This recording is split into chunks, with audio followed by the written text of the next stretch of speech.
በከተማ ውስጥ በከፍተኛ ሁኔታ የሚፈልግ ወንጀለኛ ሆኖ ሳለ መደበቂያው ግን በምሽግ ሳይሆን በፖሊስ ባጅ ጀርባ ነበር። ራሱን ወደ መርማሪነት ቀይሮ ፖሊስን ለቀናት ሲያዝ የነበረው አስገራሚው ሰው ታሪክ ነው። እስከ ቪዲዮ መጨረሻ አብራችሁን ቆዩ። ስሙ ጄራልድ ብላንቻርድ ይባላል። ጄራልድ የሚተዳደረው በስርቆት ነው። ጄራልድ ህይወቱን የሚመራው በስርቆት ነው። ግን ይሄ ሰው የሚያስገርመው መስረቁ ሳይሆን የሚሰርቅበት መንገድ ነበር። ይሄ ሰውዬ አንድን ነገር ከመዝረፉ በፊት መጀመሪያ ስለ ፖሊሶች ሁኔታ ነበር የሚያጠናው። የተለያዩ ጭንብሎችን ይገዛል። የተለያዩ የሬዲዮ መሳሪያዎችን የፖሊሶችን ራዲዮ ይጠልፍና ፖሊሶች ወዴት እንደሚሄዱ የት እንደሚደርሱ ሲነጋገሩ ይሰማል። እሱ በዛ ምክንያት ያመልጣል። የሚገዛቸው ጭንብሎች ደግሞ በጣም ውድ ጭንብሎች ናቸው። በቃ አላ እንደዚህ ፊት ማክስ ነገር ከሰው ጋር የሚያመሳሰል ምናምን።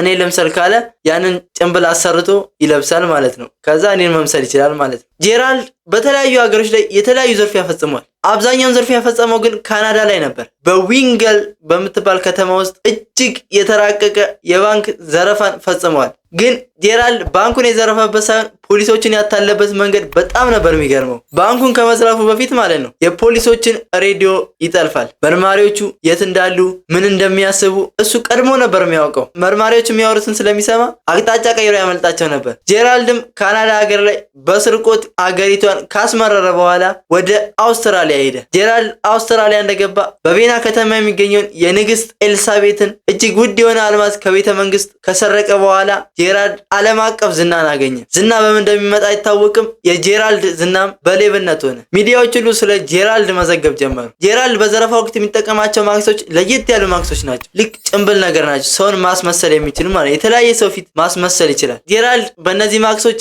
አንዳንዴ ፖሊስ ይመስላል፣ አንዳንዴ ደግሞ ነጋዴ ይመስላል። ግራ ነው የሚያጋባቸው። በቃ በዋለበት አካባቢ ፊቱም ይለዋወጣል። ጄራልድ እንደነገርኳችሁ ነው፣ በጣም ብልህ ነው። ከመስረቁ በፊት ስለ ፖሊሶች እንቅስቃሴ ነበር የሚያጠናው። ዛሬ አንድን የፖሊስ መኮንን መሆን ከፈለገ ስለዛ ሰውዬ አነጋገር፣ ስለ አለባበሱ በደንብ ያጠናል። ከዛ በኋላ ነው ዝርፊያው የሚፈጽመው። ጄራልድ እንደለመደው በአንድ ቤት ላይ ዘረፋ ፈጸመ። የአካባቢ ሰዎችም ለፖሊስ ደወሉ። ፖሊሶችም ወዲያው ነው አካባቢውን ከበቡት። ነገር ግን ጄራልድ አካባቢው ላይ አልነበረም። ፖሊሶችም ቢፈልጉ ምንም አይነት ፍንጭ ማግኘት አልቻሉም። ነገር ግን ከጥቂት ደቂቃዎች በኋላ አንድ ጥቁር መኪና ወደ ቦታው መጣ። ከመኪናው የወረደው ሰውዬ ሙሉ ልብስ የለበሰ ነበር፣ ጥቁር በጥቁር ማለት ነው። በደረቱ ላይ የፖሊስ ባጅ አንጠልጥሏል። እጅግ የሚቆጣ ድምጽ ያለው ሰው ነው። በቃ የሆነ ስታዩት የሚያስፈራራ ሰው የለም። ልክ እንደዛ ጋንግስተር ነገር ነው የሚመስለው ማለት ነው። ፖሊሶችም ይህ ሰውዬ መርማሪ ካርል ነው የሚመስለው ምናምን ማለት ጀመሩ ማለት ነው፣ የስራ ባልደረባቸውን ማለት ነው። አንዳንዶቹ ፖሊሶች ደግሞ እረ መርማሪ ጀምስ ነው የሚመስለው፣ ድምፁ፣ አረማመዱ፣ ሌላው ቀርቶ ፊቱ ላይ ያለው ጠባሳ ራሱ ሳይቀር ዋና መርማሪውን ጀምስ ነው የሚመስለው ይላሉ። ፖሊሶቹ በዚህ ሰውዬ ላይ ምንም አይነት ጥርጣሬ አላደረባቸውም። ግን ይሄ ጥቁር በጥቁር ለብሶ የገባው ሰው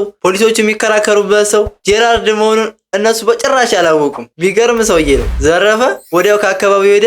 መልሶ ደግሞ የፖሊስ ባጅ ለብሶ መጣ። ጄራልድም ወደ ፖሊሶቹ ጠጋ አለ። የሚገርማችሁ ነገር ግን የዘረፈውን አልማዝ እንኳን ከዛ ቤት አልወሰደውም፣ በቦርሳ አስቀምጦታል። አሁን ተመልሶ የመጣው አልማዙን ለመውሰድ ነው፣ በፖሊሶቹ ፊት ማለት ነው። ፖሊሶችንም አዘዛቸው፣ ይህንን ቦርሳ ወስዳችሁ መኪና ውስጥ አድርጉት፣ እኔ ወደ ላብራቶሪ ክፍል ወስደዋለሁ አላቸው። አስባችኋል? የዘረፈውን ቦርሳ ፖሊሶች በራሳቸው እጅ ወደ መኪናው እንዲያስገቡለት አደረጋቸው። ምክንያቱም እነሱ መርማሪ ነው የመሰላቸው፣ ምንም ነገር አልጠረጠሩም። ፖሊሶችም በታዛዥነት የተዘረፈውን ንብረት በገዛ እጃቸው ለሌባው አስረከቡት። የሚገርመው ነገር ግን ይህ አይደለም። ጄራልድ ለፖሊሶች የሐሰት አቅጣጫ ሰጣቸው። ሌባው በደቡብ በኩል በነጭ መኪና ሲያመልጥ አይቼዋለሁ፣ ተከተሉት ብሎ አዘዛቸው። አስባችሁታል? አጠገባቸው ቆሞ በደቡብ በኩል ነው ሄደው ሲል፣ እሺ ካየውስ ለምን አልያዘውም? የሚገርም ሰውዬ ነው። ግማሽ ፖሊሶችም መኪናቸውን አስነስተው እሱ ወደ ነገራቸው ወደ ደቡብ አቅጣጫ ሄዱ። ጄራልድም በዛ ሰዓት መኪናውን አስነስቶ ከአካባቢው ሄደ። ፖሊሶችም እሱ በነገራቸው አቅጣጫ ከሄዱ በኋላ ምንም አይነት መኪና ስላላገኙ ወደ ቦታው ተመለሱ። ችግሩ ግን አሁን ነው የሚፈጠረው። እውነተኛው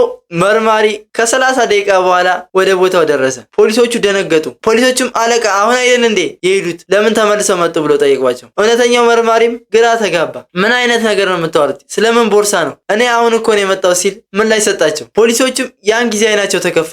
ያን የተዘረፈውን ገንዘብ በራሳቸው እጅ ለሌባው እንዳስረከቡት አሁን ገና ገባቸው። ፖሊሶቹን ግራ ያጋባቸው ግን ይሄ ሰው ማን ነው? እንዴትስ የዋና መርማሪውን ፊት በትክክል ሊመስል ቻለ ብለው ግራ ተጋቡ። በኋላ ላይ ግን የተለያየ ክትትል ሲያደርጉ ጄራልድ የሸወዳቸው የፊት ማክስ አድርገው እንደነበር አወቁ። ግን ጄራልድ ሌባ ብቻ አይመስለኝም፣ እንደኔ የሆነ አርቲስትም ጭምር እንጂ።